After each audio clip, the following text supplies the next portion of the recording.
Olá, seja muito bem-vindo, seja muito bem-vinda ao nosso podcast, um podcast para donos e donas de negócio de alimentação que querem avançar, que querem escalar o seu negócio, aumentar suas vendas, ter mais resultado, ter uma operação que não dependa de si. Então, esse aqui é o teu podcast, um podcast de dono para dona. E sempre aqui no podcast eu vou estar com a Sandra, minha esposa e sócia. Amor, qual a tua expectativa para esse podcast que a gente está iniciando hoje, o primeiro episódio do Pode Escalar? Olha, tá alta, minha expectativa tá alta e ainda mais que a gente vai poder o quê? Ajudar muitos donos de negócios de alimentação. Então, vamos lá escalar aí os seus negócios. Muito bom. E para você já ficar sabendo, toda terça-feira, 7h30, sempre vai ter episódios novos aqui do nosso podcast. Tanto no YouTube, Spotify, como todas as outras plataformas. Então, terça-feira, 7h30, é o dia dos novos episódios. Se por acaso você ainda não me segue no Instagram, @RafaelScal1, já coloca lá para seguir, assim como também no YouTube, Spotify e todas as plataformas, para você sempre saber e ser avisado quando tiver novos vídeos. Se você já me conhece, já sabe que esse episódio aqui vai ser bom, que você vai aprender muito, já pode curtir o vídeo, pode já compartilhar aí com o teu esposo, com a tua esposa e com os teus amigos. E para esse primeiro episódio, o nosso tema é como montar o restaurante. Então, bora escalar!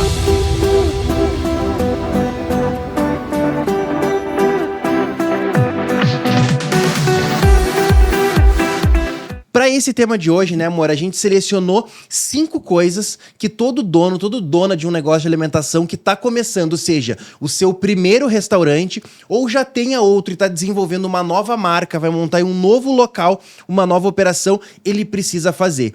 Isso aqui foi coisas que a gente fez lá no nosso começo, né? Foram coisas que a gente passou lá no começo da nossa história, que a gente começou com uma combizinha, foi montando um restaurante, foi montando outras unidades. Então a gente trouxe esses ensinamentos que são fundamentais que você precisa fazer. E o primeiro deles é a pesquisa de mercado. Que tipo de comida que tu vai servir? Na nossa história, a gente começou lá com o food truck, né? E como que foi? Tu lembra aquela época no começo que a gente falou assim, bom, a gente quer montar um negócio, né? A gente era formado em gastronomia, tinha trabalhado em vários restaurantes, a gente falou, bom, a gente quer montar o nosso negócio. E aí a primeira coisa foi falar, tá, mas que tipo de restaurante? Que tipo de comida? Como que foi lá no começo, tu lembra? Eu lembro que tu parou 6 meses da tua vida só para estudar, né? Só para mapear o negócio, o tipo de negócio que a gente ia ter. Então, a lembrança é, eu ainda continuava trabalhando, né, em restaurantes, e aí você deu essa pausa justamente para poder se preparar, leu muitos livros, eu chegava em casa e eu tenho a tua lembrança de você lendo, amor, eu li isso, eu vi isso, eu aprendi isso, eu estou pesquisando sobre isso, e eu acho que isso foi fundamental para que a gente desse certo, né, desde o início. Até porque, né, é interessante que você pode ganhar muito dinheiro sendo dono de restaurante. Só que é engraçado que o dono de restaurante não quer estudar. O médico passa 6 anos numa faculdade, depois ele passa 2 anos numa resistência, e ele é reconhecido como um dos profissionais mais bem remunerados. Só que eu vou te falar uma coisa, você pode ser tão bem ou mais remunerado que o médico. Só que para isso precisa estudar. Não é, eu sei fazer uma comida boa, eu vou abrir uma coisa e começo e seja o que Deus quiser. Para algumas pessoas isso até pode dar certo, mas você vai sofrer muito, vai ter muita dor de cabeça, vai perder muito dinheiro. Então, se você quer ser um dono, uma dona de negócio de sucesso, que se você está ouvindo esse podcast, eu acredito que seja isso. Senão você estava fazendo outra coisa na sua vida. Senão você não estava parado agora investindo em você, investindo em conhecimento, investindo tempo para aprender mais. Então você estudar e aprender, eu lembro que lá desde o começo foi fundamental, porque, bom, se eu quero ter resultado, se eu quero ter sucesso, eu tenho que me capacitar. E é essa mentalidade que a gente como dono, como dona, a gente precisa ter. Não é só fazer comida, gente. É muito mais do que isso. Então isso foi a primeira coisa lá, né, amor? Não, pode falar. Não, eu ia falar que só fazer comida, né, não vai resolver se você não se preparar para isso, né? Então a gente foi atrás de um preparo, tirou um tempo realmente para se preparar, né? Sim. E aí, trazendo esse primeiro ponto aqui, que é da pesquisa de mercado, eu queria te perguntar o que tu lembra lá, que a gente decidiu, bom, a gente começou a vender massas, né? Então era massas, escolhia 5 tipos de massa, 5 tipos de molho, combinava massa com molho, a gente começou vendendo na rua. Por que a gente decidiu, naquela época, fazer massa, fazer comida italiana? Acho que primeiro, claro, que veio também a questão da nossa origem, né? De a gente ser de origem italiana, de já gostar da massa, dessa cultura, né? Desse tipo de alimento.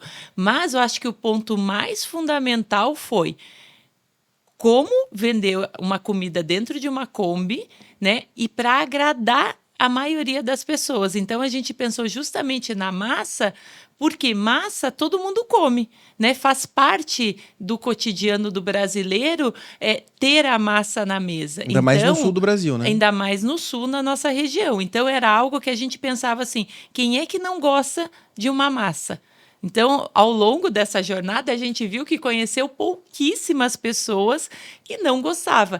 E outra, atinge todas as idades, né? Ela vai da criança até o idoso. Então, a gente pegava todas as faixas etárias, a gente pegava a família, que era a nossa visão já de ter isso, né? De como cliente, né? De ter a família como nossos clientes. Então, a gente viu que esse alimento era algo que ia ter muito mais assertividade do que nós escolher, por exemplo, uma Kombi vendendo sushi, que é algo muito mais específico, né? Hoje nem tanto, mas naquela época, 11 anos atrás, o sushi não era como é hoje. Já era difundido, mas não era tanto. E assim, gente, nesse ponto aqui, não tem certo e não tem errado. A gente está trazendo uma visão. No nosso caso, a gente preferiu não nichar o negócio, ou seja, fazer uma comida que teria um apelo maior de clientela. Até porque uma Kombi na rua era algo muito inovador. Hoje você já ouviu falar de food truck, você já viu food truck, mas naquela época não existia, só existia nos Estados Unidos. A gente foi um dos primeiros no Brasil. Então já era muito inovador uma Kombi vendendo comida na rua. Então a parte da comida foi muito pensada nisso. Como que a gente consegue agradar mais pessoas, uma comida que seja, digamos assim, mais popular. Mas, por exemplo, hoje eu tenho vários mentorados, inclusive, que têm operações de comida nichada e tem muito resultado. Por exemplo, a gente tem pessoas que fazem comida para quem é intolerante. Intolerante a glúten, intolerante à lactose. Comidas específicas para quem não come açúcar, comidas específicas para dietas de atletas. Então, existem vários nichos, mas esse tipo de comida, na nossa visão, naquele momento, fazia muito mais sentido uma comida mais ampla, mas muito específico pela região, pelo tipo do negócio que a gente estava montando, né? E também por a gente estar se diferenciando, né? Por estar vendendo a comida dentro de uma Kombi, foi melhor a gente ter uma comida já mais clássica, algo que já não fugisse tanto do tradicional. Então, a gente inovou no modelo de como levar essa comida, mas mantendo uma tradição ali no prato que seria vendido, né? Exatamente. Uma outra coisa importante dentro desse primeiro ponto, que é a pesquisa de mercado, é a questão de quem será o teu público. Porque tu precisa saber para quem que tu está vendendo. É mais público feminino? É mais público masculino? É mais público infantil? Qual a faixa etária desse público? Aí tu vai me dizer, Rafael, eu vou vender para todo mundo. Pois é, mas eu vou te dizer algo. A melhor forma de não agradar ninguém é querer agradar todo mundo. É óbvio que você não vai botar um segurança na tua porta e barrar. Não, eu sou idoso, eu não posso entrar porque o meu restaurante é para jovem. Não, meu restaurante o foco é para homem, eu não aceito mulheres. Não, não é isso. Mas você precisa ter um foco. Você precisa ter um direcionamento. Mesmo definindo o tipo de culinária, tu tem que definir também para qual que é o público que tu vai se comunicar, porque toda a tua comunicação, desde rede social, como ambiente, decoração, tipo do cardápio, estilo do cardápio, uniforme dos colaboradores, tudo isso é influenciado para quem tu definiu que é o teu público-alvo. Então, muitas vezes a gente quer agradar todos, quer fazer para todo mundo, e aí a gente vira mais do mesmo. A gente vira só mais uma operação, só mais um restaurante, sem diferencial nenhum. Então, a gente tem que ter muito cuidado em ter muito claro o que eu chamo não, é um termo em inglês que se usa muito no mundo das startups, que é o ICP, que é o perfil ideal de cliente. Define quem que é esse perfil ideal de cliente. Talvez o teu perfil ideal seja mulheres de 25 a 40 anos, de tal faixa etária. Então, toda a tua comunicação, tua decoração, os teus pratos, tu vai pensar para atingir esse público. Tu vai acabar atingindo outros também? Vai, mas tu tem um foco. O problema é tu querer atingir a todos e aí tu acaba não atingindo ninguém. 2 pontos que eu queria trazer aqui também dentro disso é o seguinte. Tem gente que fala assim, não, eu tenho um negócio, o meu tipo de comida, o meu negócio ele é muito diferente, ele é muito inovador, ninguém faz igual eu faço. Só que aí tem 2 coisas, né? Pode ser porque de fato é uma grande novidade e ninguém ainda fez e vai ser um grande sucesso, mas a segunda opção é a mais normal que eu vejo acontecer. O mais provável é porque não tem público para consumir, porque não tem demanda, porque é uma coisa muito inovadora na tua cabeça, só que não tem público consumidor para isso. Então a gente também tem que estar muito atento a isso, que às vezes na emoção, né? A gente bota muita emoção, a gente acha que a nossa ideia é sempre a melhor, que nós somos sempre melhores, temos uma coisa mais inovadora, mas por vezes não é isso que teu público quer. Na tua região não é isso que funciona. E às vezes um restaurante, da mesma forma, numa cidade ele funciona, para outra não. Num bairro, daquela forma ele não funciona, no outro ele vai funcionar. Então a gente tem que entender muito bem isso. Comidas como, por exemplo, né, amor, restaurantes, pizzaria, restaurante italiano, buffet, churrascaria, isso são coisas que sempre vai funcionar. Só que você tem e deve dar o seu toque, o seu diferencial. Nós temos um restaurante italiano que, graças a Deus, tem muito sucesso. Existem quantos restaurantes italianos na mesma cidade, nos mesmos bairros que nós estamos? Vários, mas a gente tem o nosso toque, a gente tem o nosso diferencial. Então você pode ir por essa linha, que pegar algo muito conhecido e dar o seu toque, o seu diferencial, adaptar público, região, ou você pode ir também para um negócio muito nichado, que você vai ter um público muito específico. Não tem certo, não tem errado. Nós estamos aqui levantando pontos, né, amor? Para quando você for montar o seu restaurante, você pensar nisso. E olha só, eu tô só no ponto 1. São 5 pontos nesse episódio de hoje. Eu tenho certeza que só nesse ponto 1 aqui, várias coisas você não tinha nem pensado ainda, você não tinha nem refletido. E eu acho que também a gente não pode esquecer que nem a gente ficava muito confortável em fazer a cozinha italiana.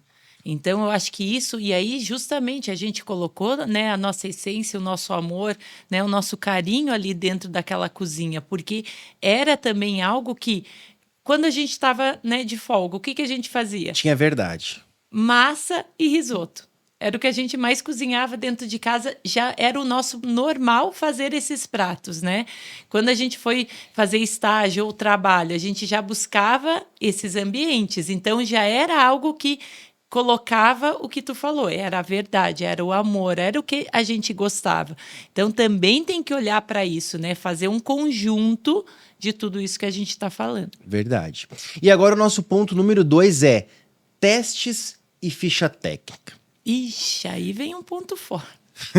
Ninguém quer fazer o trabalho difícil. Exatamente. Só quer fazer a parte boa. Pensar, como a gente falou, dar uma estudadinha, é tranquilo. Agora, colocar no papel, né, o que a gente vai falar agora... Então, olha só. Fazer testes das receitas, isso é fundamental. Tu vai fazer um restaurante. Restaurante não é só comida, obviamente. Tem atendimento, tem questão do ambiente, tem toda a parte da gestão, que aqui nos episódios, ao longo dos próximos episódios, na nossa imersão, nas mentorias, a gente fala sobre toda essa ampla gama de situações que abrangem a ter um negócio de alimentação. Mas tu há de convir comigo que a comida, na minha visão, na minha humilde visão, é o principal. As pessoas vão pela comida. Tu tem várias outras coisas, mas a comida é uma questão central em um restaurante. É a base, a essência de um restaurante é a comida. Então vamos lá. Muita gente vai montar um restaurante, às vezes assim... Pô, mas todo mundo me fala que eu cozinho bem. Nossa, eu tenho vocação. Eu amo ir nos restaurantes dos outros. Calma, o teu é diferente. E aí, muitas vezes, tu já tem algumas receitas que tu gosta. Aí tu faz receita pros amigos, eles elogiam, eles falam, nossa, tu tem que montar um restaurante e botar essa receita. Então, quando tu vai montar uma nova operação, é importante fazer testes de receitas, mas com ficha técnica.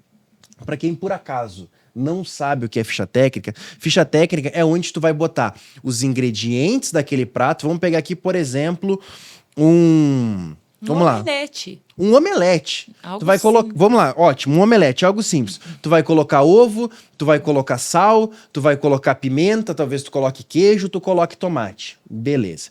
Então, quantos ovos vão? 2 ovos. Quantas gramas de tomate? 50 gramas. Quantas gramas de queijo? 70 gramas. Tô dando exemplo aqui, tá? Quantos ml de azeite? 10 ml. Então, fazendo isso, colocando os ingredientes, as quantidades, o preço que custa, quanto custa cada ovo? Ah, custa 50 centavos. São 2 ovos, vai dar R$ 1 de ovo. Ah, 10 ml de azeite, quanto que custa 1 litro? 1 litro custa tanto, 10 ml vai custar tanto. Ou seja, você chega no custo da receita. Você sabe quanto custa. E isso é o que eu digo que é a base da precificação. Presta atenção nisso. A ficha técnica é a base da precificação em um negócio de alimentação. E por que eu tô linkando teste com ficha técnica? Porque muitas vezes você faz testes, você quer colocar receitas que são deliciosas, são maravilhosas, para você comer na sua casa. Só que se você fizer com essas quantidades, nessa forma, nesse processo, você não vai conseguir ter margem suficiente para ter lucro no teu negócio de alimentação. Então você precisa fazer os testes dos produtos, mas você precisa ter a ficha. E tanto a ficha técnica quanto a ficha operacional. Que é a ficha técnica que eu acabei de explicar, onde você vai ter os custos. Mas você precisa ter uma ficha operacional, aonde os seus cozinheiros, ou mesmo você, e eu quero entrar lá naquele ponto do nosso começo, amor, que lá no começo a gente já tinha, que é para você ter o que seguir. Quantas gramas vai disso, quantas gramas vai daquilo. Não dá para ser de olho, gente. Restaurante é padrão, tanto para o cliente, para toda vez que ele ir, ele comer a comida com o mesmo sabor, com o mesmo padrão, como para você conseguir ter uma operação rentável e lucrativa. Não dá para cada vez botar uma quantidade, fazer receita de olho, dar o toque do chefe. Restaurante de sucesso é padrão. Eu queria que tu contasse, amor, do nosso começo, porque eu sei que isso é um caso muito específico nosso, né? Da gente já ter começado com ficha técnica, que a maioria não começa, né? A gente começou, foi o dia 1, já com a ficha e tudo pesado, né? Então, assim, e era eu e você que fazia os molhos, né? Não precisaria disso, porque a gente criou a receita, a gente sabia, mas o que a gente pensava? Não, calma aí, hoje a gente está iniciando, vai ser eu e o Rafael, mas no futuro quantas pessoas vão aqui estar fazendo o que a gente está fazendo? Né? Então, assim, as receitas, isso, gente, de falar de receita, tudo pesado, é tudo pesado. Né? Então, a gente pesa sal, a gente pesa pimenta, a gente pesa até coisas que vêm em maço, a gente vê que o maço não dá certo.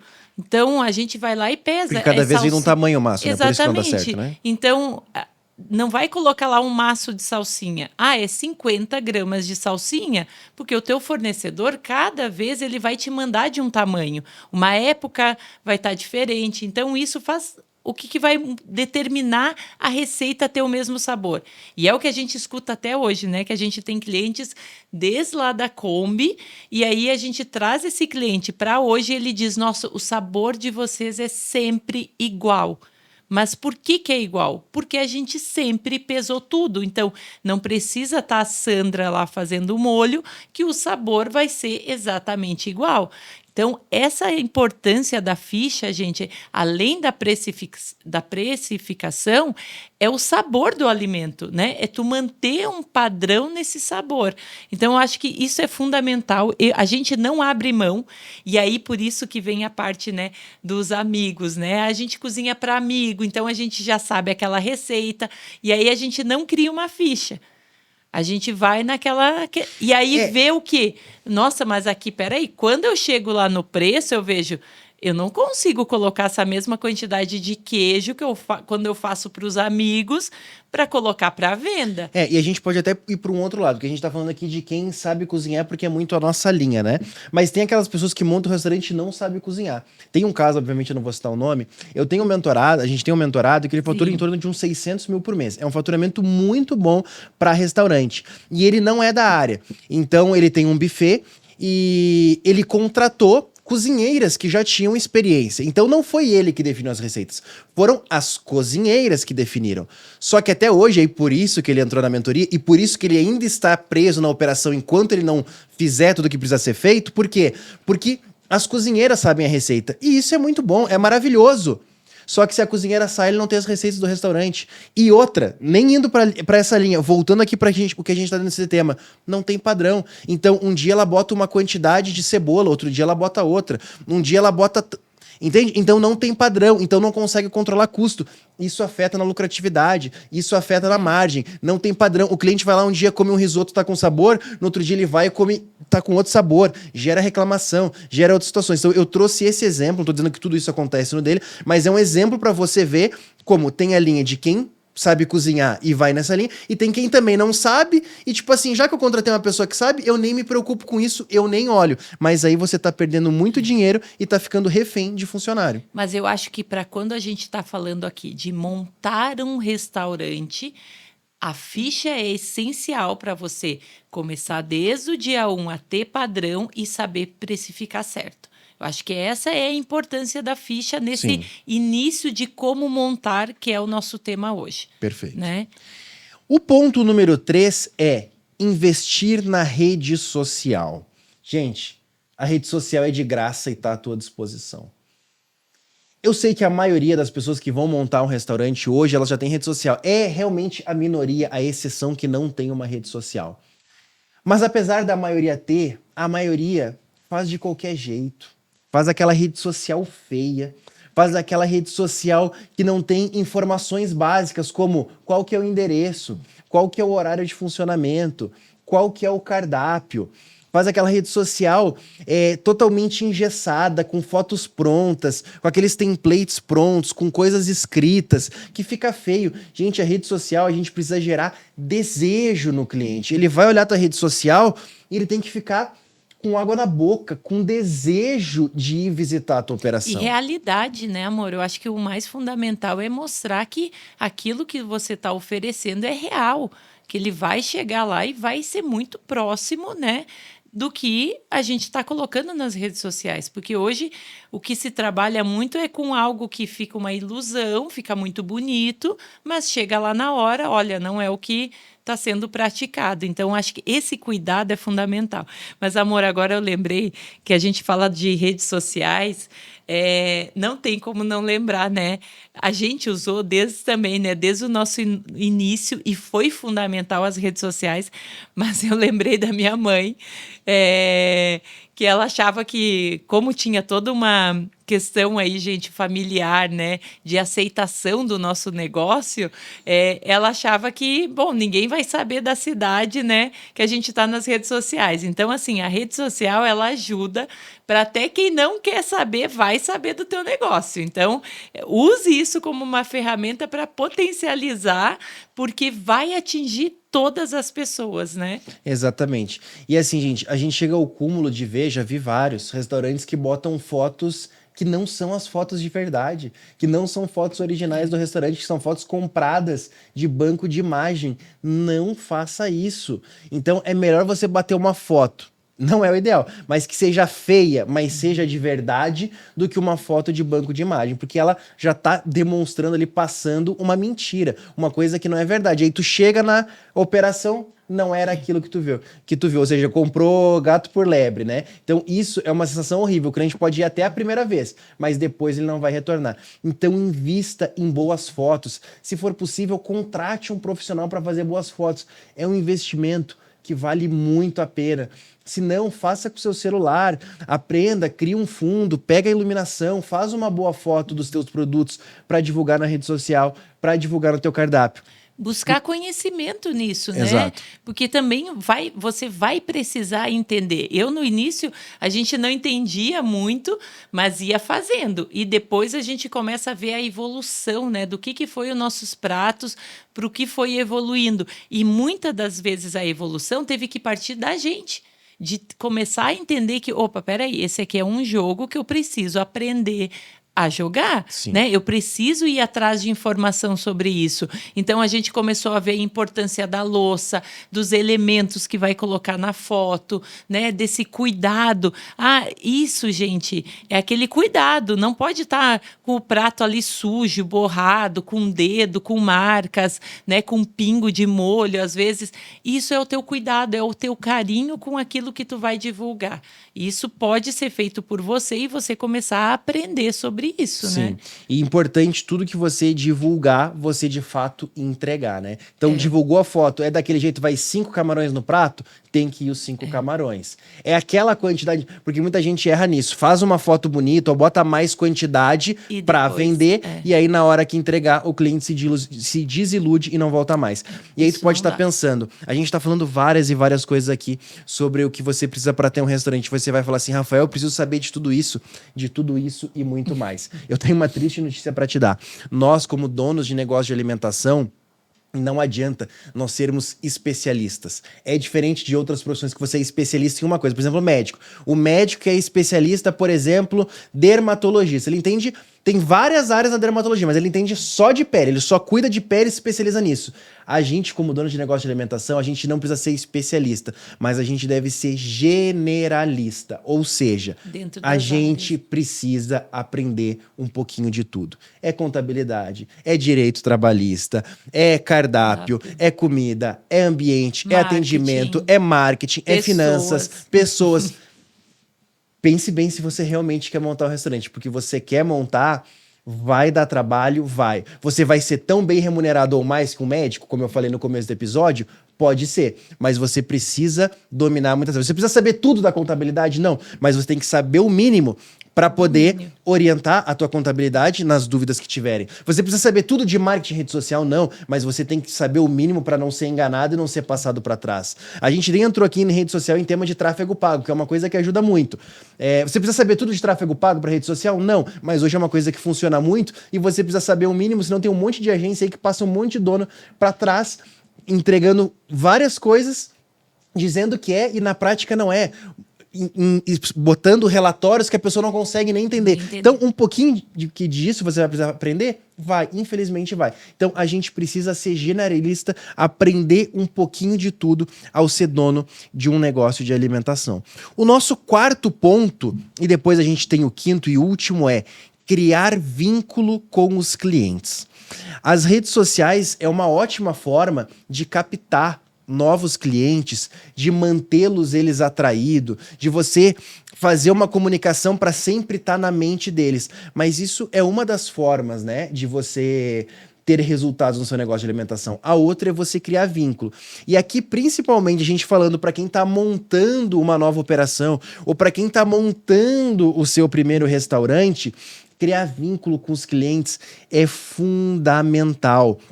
Se você ainda pode estar dentro da operação, se você pode se dar a esse luxo, porque não é uma necessidade, é um luxo você estar dentro da operação, porque o certo é o dono estar fora da operação, mas isso é papo para outro dia.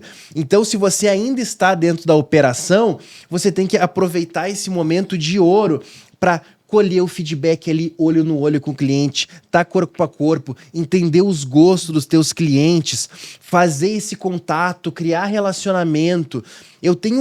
Nós temos, né, vários clientes lá do nosso começo, quando a gente estava em operação, que são nossos clientes até hoje e a gente conhece de nome. Eu até queria trazer, né, amor? Tu lembra que quando os clientes chegavam, eu quero revelar aqui uma técnica para vocês, que não é minha, mas que deu muito certo e eu aconselho você a fazer também, que é sobre a questão de decorar o nome dos teus clientes.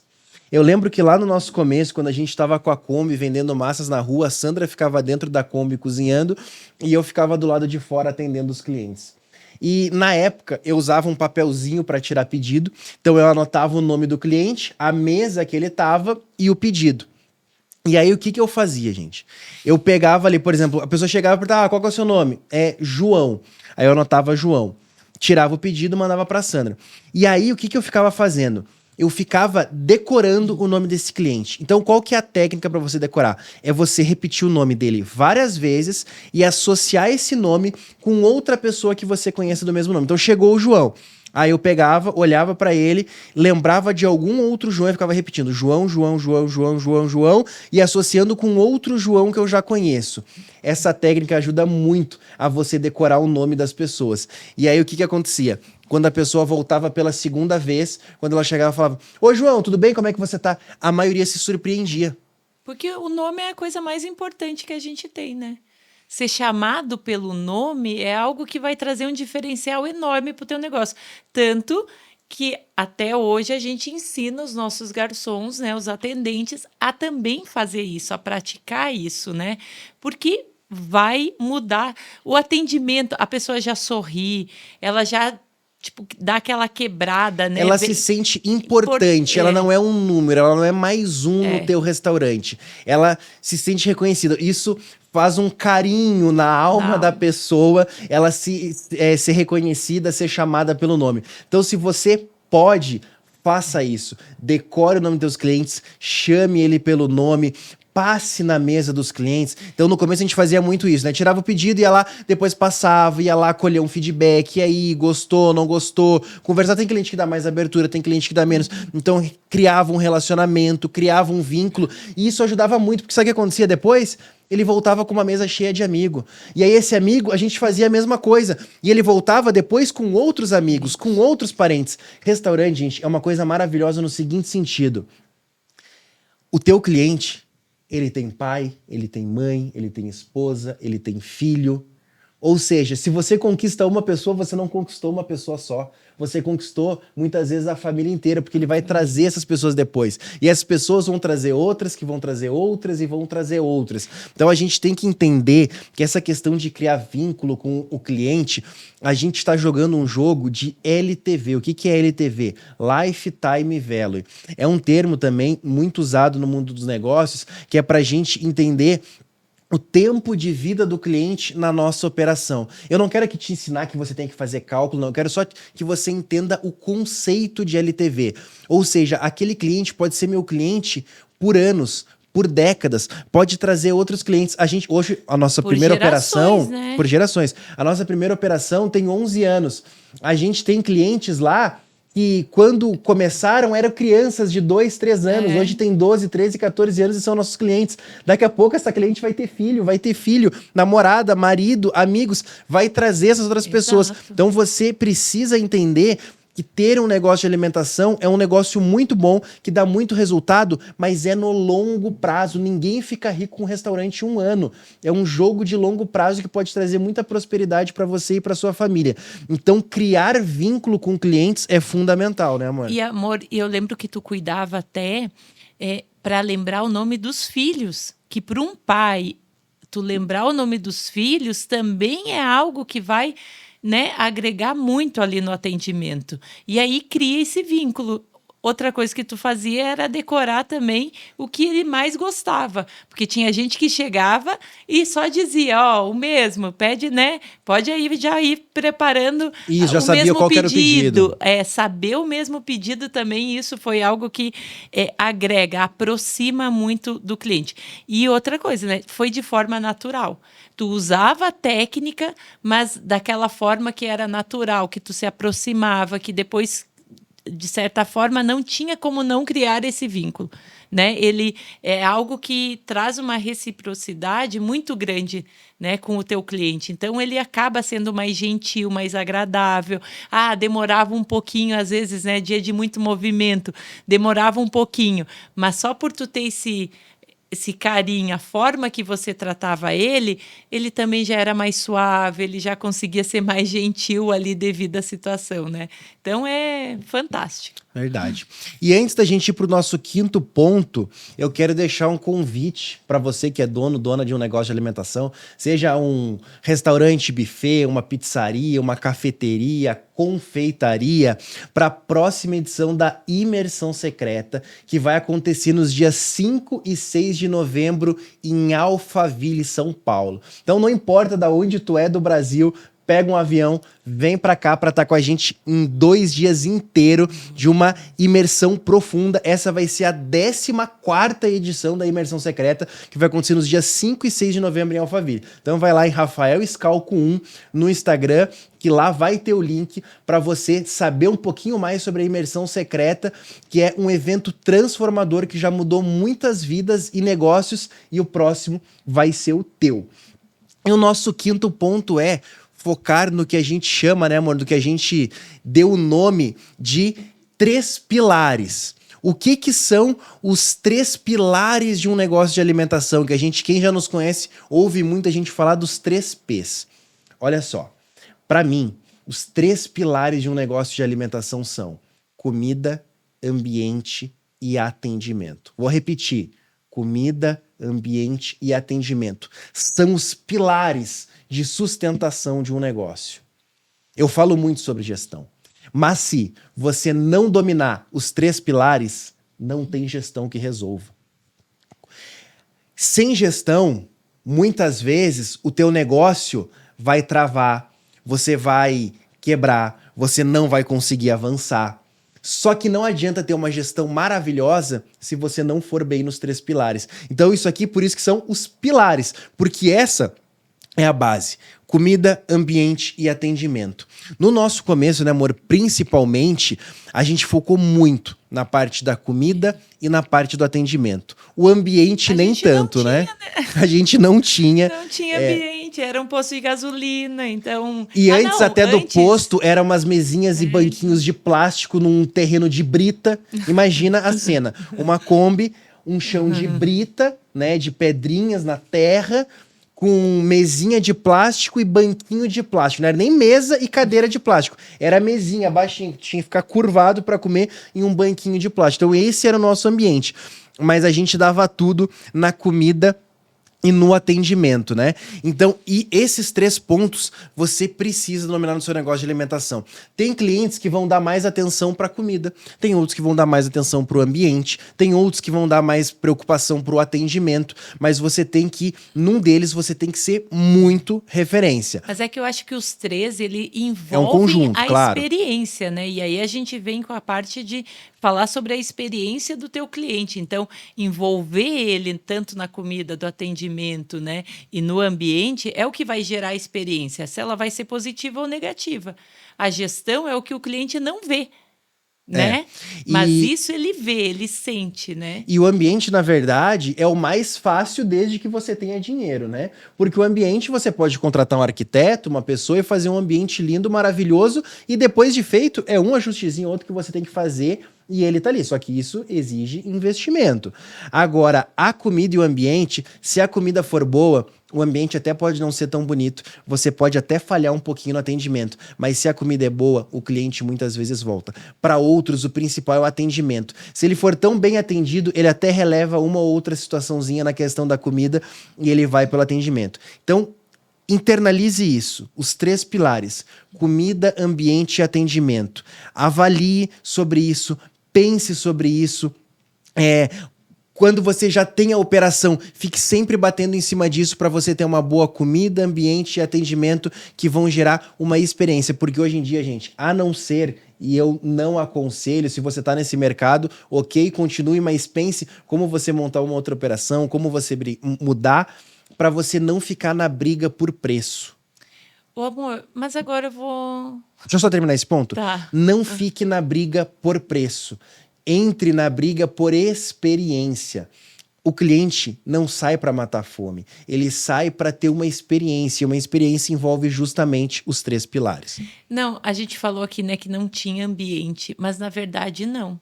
Porque a gente se preocupou com isso desde o início. Porque o ambiente envolve também não só a parte física, né? Necessariamente só o ambiente ali que a gente está vendo. A gente se preocupou de estar com o uniforme desde o primeiro dia, né? Isso foi algo que chamou, o ambiente. que compõe o ambiente. A Kombi, ela era parte do ambiente, tanto que a gente se preocupou na plotagem, na identidade visual que ela ia ter, na limpeza, na organização, que foram coisas, né? Foram pontos que foi dando a característica do restaurante até nos dias de hoje. Então, o ambiente, ele pode ser, né? Dentro disso que a gente falou... Alguns pontos a gente abordava, mas outros não, né? Outros não, mas eu acho que esses pontos a gente abordou e cuidou deles desde o início. Sim. E a gente foi carregando isso como essência para o nosso negócio. Mas eu lembro, por exemplo, que na parte lá no nosso comecinho, na parte das louças e talheres... Ah, não, isso foi um desastre, né? A gente, quando era na rua, era numa embalagem de isopor, tipo embalagem de marmita, garfo também de plástico. Só que, quando a gente saiu, graças a Deus foi dando muito certo, depois de um ano na rua, a gente foi para um espaço, então já se transformou num restaurante. Só que a gente investiu tudo que a gente tinha e o que a gente não tinha na reforma do espaço e do ambiente. E realmente o dinheiro acabou. E a gente não sobrou dinheiro para comprar as louças e os talheres. E aí a gente já vinha da rua servindo daquela forma e a gente iniciou o restaurante. Imagina um restaurante. Olha essa loucura. Hoje a gente vê como uma loucura, na época, enfim. Você entrar num restaurante, num lugar físico, com um ambiente, com mesa, cadeira, toda uma estrutura, num lugar muito bacana, inclusive.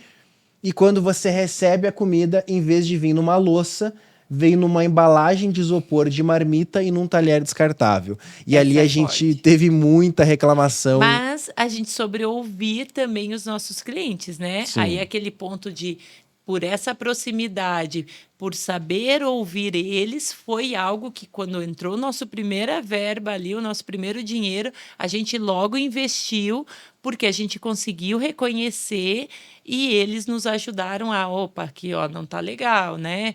Dá para mudar, vamos melhorar nisso. Sim. A gente foi aberto a isso. Se a gente tivesse uma mentalidade muito fechada, quando vê a gente ia colocar o negócio a perder, né? Por não saber escutar. Então, isso acho que foi um ponto importante. Verdade. Então, recapitulando os 5 pontos de hoje, eu vou pedir uma palavra final tua para esse episódio, amor.